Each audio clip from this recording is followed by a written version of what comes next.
रात के करीब 2 बजे का वक्त। एक गाड़ी हाईवे पर तेजी से जा रही है। हेडलाइट्स अंधेरे को चीर रही हैं। लेकिन गाड़ी के अंदर का जो माहौल है ना, वो बाहर के अंधेरे से कहीं ज्यादा डरावना है। ड्राइवर के हाथ कांप रहे हैं। उसका दोस्त बार बार पीछे मुड़कर देख रहा है और चिल्ला रहा है, और तेज चला। जानते हैं क्यों? क्योंकि कुछ घंटे पहले ही उन्होंने भानगढ़ के किले में रात गुजारने की एक शर्त लगाई थी। और फिर अचानक गाड़ी के सामने एक धुंधली सी परछाई आती है। ड्राइवर जोर से ब्रेक मारता है और गाड़ी पलट जाती है। अगली सुबह जब पुलिस पहुंचती है तो उन्हें मिलती हैं 3 लाशें। लेकिन उनकी आंखों में जो डर था वो ये बताने के लिए काफी था कि उनकी मौत एक्सीडेंट से नहीं बल्कि डर से हुई थी। ये कहानी है उसी एहसास की जो भानगढ़ की दीवारों में आज भी जिंदा है। देखिए, ये कोई मजाक या मामूली चेतावनी नहीं है। ये एक सरकारी बोर्ड है जिसे लगाया है आर्कियोलॉजिकल सर्वे ऑफ इंडिया यानी एएसआई ने। मतलब वो संस्था जो हमारी सारी ऐतिहासिक धरोहरों की देखभाल करती है। अब सोचिए, भारत में हजारों किले और स्मारक हैं, लेकिन भानगढ़ इकलौती ऐसी जगह है जहां सरकार खुद कहती है कि सूरज ढलने के बाद यहां रुकना खतरे से खाली नहीं है। पर आखिर इतना डर क्यों? इस डर को समझने के लिए ना हमें पहले भानगढ़ की उस खूबसूरती को समझना होगा जिसे इस खौफ ने हमेशा के लिए निगल लिया। क्योंकि एक वक्त था जब ये जगह सिर्फ एक खंडहर नहीं बल्कि एक जीता जागता जगमगाता हुआ शहर था। तो चलिए थोड़ा पीछे चलते हैं। साल था 1573। मुगल बादशाह अकबर का राज था।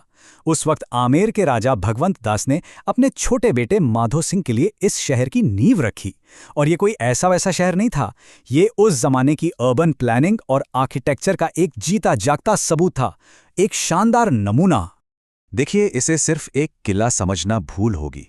ये एक पूरा शहर था। एक ऐसा शहर जहां करीब करीब 10,000 लोग हंसते खेलते खुशी खुशी रहते थे। सड़कें हमेशा लोगों की चहल पहल से गुलजार रहती थीं और कहते हैं हवा में हर वक्त चंदन और इत्र की महक घुली रहती थी। भानगढ़ उस जमाने की इंजीनियरिंग का एक करिश्मा था, सच में। इसे आज की भाषा में एक मिडीवल स्मार्ट सिटी कहें तो गलत नहीं होगा। सोचिए, 3 तरफ से अरावली की पहाड़ियों ने इसे घेर रखा था, मतलब नेचुरल सिक्योरिटी। अंदर 2 मंजिला दुकानों वाला एक शानदार जौहरी बाजार था। बेहद खूबसूरत मंदिर थे और पानी का ऐसा मैनेजमेंट था जो आज भी हैरान कर देता है। ये शहर अपने वक्त से बहुत बहुत आगे था। तो फिर इतना खूबसूरत, इतना तरक्की वाला शहर बर्बाद कैसे हो गया? एक ऐसा शहर जिसे शायद हमेशा आबाद रहने के लिए बनाया गया था, लेकिन किस्मत ने उसके मुकद्दर में कुछ और ही लिखा था। एक ऐसी कहानी जिसकी शुरुआत होती है 2 श्रापों से। और अजीब बात यह है कि इसका पहला पन्ना तो शहर की नींव रखे जाने के साथ ही लिख दिया गया था।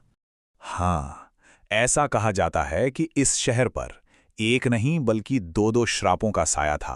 पहला श्राप था एक साधु का, गुरु बालूनाथ। उन्होंने एक शर्त रखी थी कि महल कितना भी ऊंचा बने, उसकी परछाई उनके तप करने की जगह पर नहीं पड़नी चाहिए। और दूसरा श्राप वो था एक तांत्रिक का, जिसका एक तरफा प्यार जब नफरत में बदला तो उसने पूरे शहर के लिए तबाही की कहानी लिख डाली। और यही दूसरा श्राप था जिसने भानगढ़ की बर्बादी का दरवाजा खोला। कहानी की नायिका हैं राजकुमारी रत्नावती, जो अपनी खूबसूरती और बुद्धिमानी दोनों के लिए मशहूर थीं। उस तांत्रिक ने उन पर काला जादू करने की कोशिश की, एक इत्र की शीशी के जरिए। लेकिन राजकुमारी उसकी चाल समझ गईं। उन्होंने गुस्से में वो शीशी पास ही एक बड़े से पत्थर पर फोड़ दी। बस, जादू उल्टा पड़ गया। वो पत्थर खुद ब खुद लुढ़कता हुआ तांत्रिक की तरफ गया और उसे कुचल दिया। लेकिन मरते मरते वो तांत्रिक पूरे भानगढ़ को एक ऐसा श्राप दे गया जो आज तक जिंदा है। उस तांत्रिक की मौत हुई और कुछ ही हफ्तों के अंदर पड़ोसी राज्य अजबगढ़ ने भानगढ़ पर हमला कर दिया। कहते हैं सिर्फ एक रात में 10,000 लोगों से गुलजार रहने वाला वो शहर एक कब्रिस्तान में तब्दील हो गया। श्राप सच हो चुका था। लेकिन सवाल यह है कि क्या मौत के साथ सब कुछ खत्म हो गया था? आज भी अगर कोई भानगढ़ के खंडरों में घूमे ना तो एक अजीब सी बात नोटिस करता है। वहां घर हैं, दुकानें हैं, सब कतार में बने हैं। उनकी दीवारें आज भी मजबूती से खड़ी हैं, लेकिन किसी भी इमारत पर छत नहीं है, एक भी नहीं। आखिर ऐसा कैसे हो सकता है? इसका जवाब मिलता है गांव वालों की बातों में। वो आज भी यही मानते हैं कि ये गुरु बालूनाथ के उसी पहले श्राप का असर है। याद है, उन्होंने कहा था कि जिस दिन महल की परछाई उनके आश्रम पर पड़ेगी, शहर तबाह हो जाएगा। तो लोगों का यकीन है कि उसी श्राप की वजह से इस शहर पर कोई छत कभी टिक ही नहीं सकती, मानो शहर का सिर हमेशा खुला रहने के लिए मजबूर हो। लेकिन ये बात सिर्फ कहानियों और मान्यताओं तक ही नहीं है। अब इसमें थोड़ा मॉडर्न साइंस का एंगल भी है। जो पैरानॉर्मल इन्वेस्टिगेटर्स यहाँ आते हैं, उन्होंने कुछ बहुत ही चौंकाने वाली चीज़ें रिकॉर्ड की हैं। उनकी मशीनों में यहाँ बहुत स्ट्रॉन्ग इलेक्ट्रोमैग्नेटिक फील्ड दिखती है, ऐसी जगहों पर जहाँ दूर दूर तक बिजली का कोई नामो निशान नहीं है।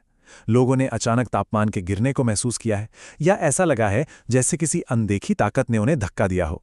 और तो और ऑडियो रिकॉर्डर्स में ऐसी फुसफुसाहटें भी रिकॉर्ड हुई हैं जो उस वक्त वहां मौजूद किसी ने नहीं सुनी थी। तो सवाल फिर वही है, क्या भानगढ़ में वाकई कुछ अलौकिक है, कुछ ऐसा जो हमारी समझ से परे है, या ये सब सिर्फ उस जगह के माहौल और हमारे दिमाग का खेल है? ये एक ऐसा सवाल है जो हमें विज्ञान और विश्वास के एक ऐसे मोड़ पर लाके खड़ा कर देता है जहां से आगे का रास्ता साफ नहीं दिखता।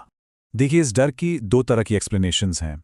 एक तरफ है मान्यताएं, जो कहती हैं कि उस तांत्रिक के शाप की वजह से आज भी 10,000 लोगों की आत्माएं वहीं कैद हैं। दूसरी तरफ है विज्ञान, जो कहता है कि हो सकता है ये इंफ्रासाउंड की वजह से हो, मतलब बहुत लो फ्रीक्वेंसी साउंड वेव्स जो इंसानी दिमाग में डर और बेचैनी पैदा करती हैं, या फिर ये सिर्फ उस वीरान और डरावनी जगह का साइकोलॉजिकल असर भी हो सकता है।